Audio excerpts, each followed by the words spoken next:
Más textos disponibles en Simba. El minuto fatal. Hay horas para mí negras, amargas como la del huerto de Getsemaní. Al contemplar la lucha incesante y cruel de todos los seres vivos, al tropezar donde quiera con la hostilidad y el egoísmo, me siento desfallecer como el Hijo del Hombre. Entonces, en este minuto aciago de desaliento y de duda, cuando miro caer pieza por pieza y derrumbarse ese mundo que la fe en Dios y el amor entre los hombres había levantado en mi conciencia, no me bastan los filósofos, no me bastan los poetas. Las palabras, por hermosas y concertadas que sean, no penetran en mi corazón. Quiero oír el acento de Dios, quiero ver su mano poderosa. Y me refugio en los conciertos de Weber o en las sinfonías de Beethoven, o bien corro al museo y me coloco delante de los cuadros de Rafael y de Tiziano. Si esto no puedo, saco del armario un precioso grabado que allí guardo y representa un naufragio. Un buque de alto bordo, repleto de pasajeros, se va a pique por momentos. Los tripulantes, locos de terror, se encaraman por la borda sobre el aparejo y tratan de apoderarse todos al mismo tiempo de un bote salvavidas. Los más fuertes consiguen tocarlo ya con sus manos. Pero en aquel momento vacilan y vuelven la cabeza hacia un grupo de mujeres y niños que elevan hacia ellos sus débiles brazos suplicantes. Debajo de este admirable grabado hay estampadas en inglés las siguientes palabras. Niños y mujeres, delante. Es el grito generoso que se alza en aquel momento por encima de las olas y los vientos embravecidos. Es la voz que se escucha sobre esta pérfida y brutal naturaleza, que nos tritura sin piedad, prometiéndonos la inmortalidad. Es nuestra carta de nobleza, rubricada por la mano de Dios. Contra ella no hay epicuros y lucrecios que valgan. Este grito penetra en el fondo de mis entrañas como una revelación. Mi inteligencia se ilumina. Las piezas de aquel mundo derrumbado vuelven a juntarse. Mis ojos se llenan de lágrimas. Me siento repentinamente tranquilo, y, enjugando mi sudor de agonía, prosigo sereno el camino que el cielo me ha trazado en este mundo. Armando Palacio Valdés. Armando Palacio Valdés, Entralgo, La Viana, Asturias, 4 de octubre de 1853, Madrid, 29 de enero de 1938, fue un escritor y crítico literario español, perteneciente al realismo del siglo XIX. Hijo de Silverio Palacio y Eduarda Valdés. Su padre era un abogado ovetense y su madre pertenece a una familia acomodada. Se educó en Avilés hasta 1865, en que se trasladó a Oviedo a vivir con su abuelo para estudiar el bachillerato, lo que entonces se hacía en el mismo edificio de la universidad. Por entonces leyó en su biblioteca la Ilíada, que le impresionó fuertemente y abrió su interés por la literatura y la mitología. Tras ello se inclinó por otras de historia. Por entonces formó parte de un grupo de jóvenes intelectuales mayores que el de los cuales se consagraron a la literatura Leopoldo Alas y Tomás Tuero, con los que entabló una especial amistad. Tras lograr su título de bachiller en artes en 1870, decidió seguir la carrera de leyes en Madrid, que concluyó en 1874. Perteneció a la tertulia del Billis Club junto con otros escritores asturianos. Dirigió la revista Europea, donde publicó artículos que luego reunió en Semblanzas Literarias. También hay buenos retratos literarios en los oradores del Ateneo y en el Nuevo Viaje al Parnaso, donde desfilan conferenciantes, ateneístas, novelistas y poetas de la época. Escribió también como crítico, en colaboración con Leopoldo Alas, la literatura en 1881. Se casó 2 veces. Su primera esposa, Luisa Maximina Prendes, falleció en 1885 después de solo 1 año y medio de matrimonio. Se casó en 1899 en segundas nupcias con Manuela Vega y Gil, que le sobrevivió.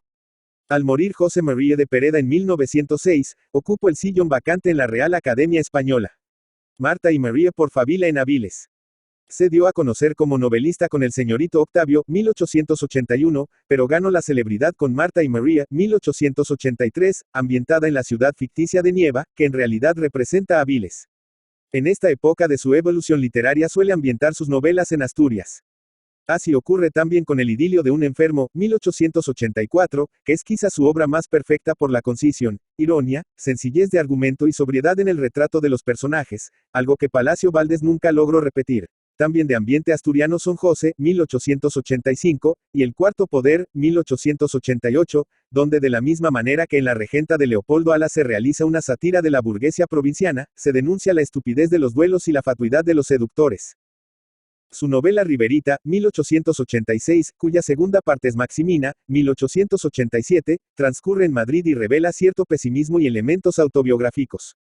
Por otra parte, la obra más famosa de Armando Palacio Valdés, La hermana San Sulpicio, 1889, transcurre en tierras andaluzas, cuyas costumbres muestra mientras narra los amores entre una monja que logra salir del convento y un médico gallego que al fin se casa con la religiosa vuelta al siglo. La espuma, 1891, es una novela que intenta describir la alta sociedad madrileña. La fe, 1892, como su propio título indica, trata el tema religioso, y en El maestrante, 1893, se acerca a uno de los grandes temas de la novela del realismo, el adulterio, de nuevo en ambiente asturiano. Andalucía surge de nuevo en Los Majos de Cádiz, 1896, y las costumbres valencianas en La alegría del capitán Ribot, 1899. Entre todas sus obras, Palacio Valdés prefiere a Tristano el pesimismo, 1906, cuyo protagonista encarna el tipo humano que fracasa por el negativo concepto que tiene de la humanidad. La aldea perdida, 1903, es como una égloga novelada acerca de la industria minera y quiere ser una demostración de que el progreso industrial causa grandes daños morales. El narrador se distancia demasiado de su tema añorando con una retórica güera y declamatoria una Arcadia perdida y retratando rústicos como heroes homéricos y otorgando nombres de dioses clásicos aldeanos. Es una manera sumamente superficial de tratar la industrialización de Asturias. A Palacio Valdés se le daba mejor la descripción de la ciudad que de la vida rural. Los papeles del Dr. Angelico, 1911, es una recopilación de cuentos, pensamientos filosóficos y relatos inconexos, aunque muy interesantes. En Años de Juventud del Dr. Angelico, 1918, cuenta la dispersa historia de un médico, casas de huéspedes, amores con la mujer de un general, etc. Es autobiográfica la novela de un novelista, 1921, pero además se trata de una de sus obras maestras, con episodios donde hace gala de una gran ironía y un formidable sentido del humor. Otras novelas suyas son La hija de Natalia, 1924, Santa Rogelia, 1926, Los Cármenes de Granada, 1927, y Sinfonía Pastoral, 1931.